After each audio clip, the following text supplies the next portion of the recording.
to her daughter could happen again. She's go back into the school system. Who knows what she's going to do at another school? I don't think just firing her is enough. I'm pretty sure there should be a criminal investigation. All right, here to battle it out on my left, Tanya Miller, criminal defense attorney, former prosecutor, representing the tweeters against the principal. And to my right, criminal defense attorney Trinity Hundredmark, representing the Facebook people supporting the principal. All right, Tanya, let's begin with you with the first tweet. Right. Okay, so LaToya tweets, this behavior is completely unacceptable. She should definitely go to jail. Dragging a child. Really?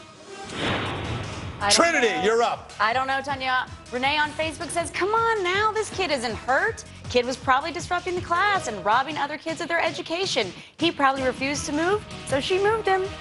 Yeah, but Samantha is coming back and she's saying that this was very wrong, that is child abuse. I agree. Trinity. I don't know. I think Julie disagrees. She said, I support this principle 100%. We need to stop blaming educators for parents that don't take responsibility to teach their children how to respect adults. Tanya, you're up. Shirley says, I can't believe an educator would do something so horrible. She should be charged with a crime. Trinity. And we have Michael Moore, not the director, that says, I watched it again and all I see is a kid throwing a temper tantrum, refusing to walk. Sorry, parents, but your kid is a heathen, and he'll be treated as such.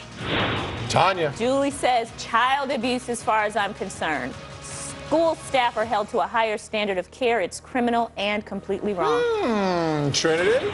And last, Elaine. It says, I support the principal totally. If you look, she's not tried to harm the child in any way. The children are being uncooperative. All right, the folks on Twitter, very persuasive on both ends here. I'll give the attorneys an opportunity to make a closing argument.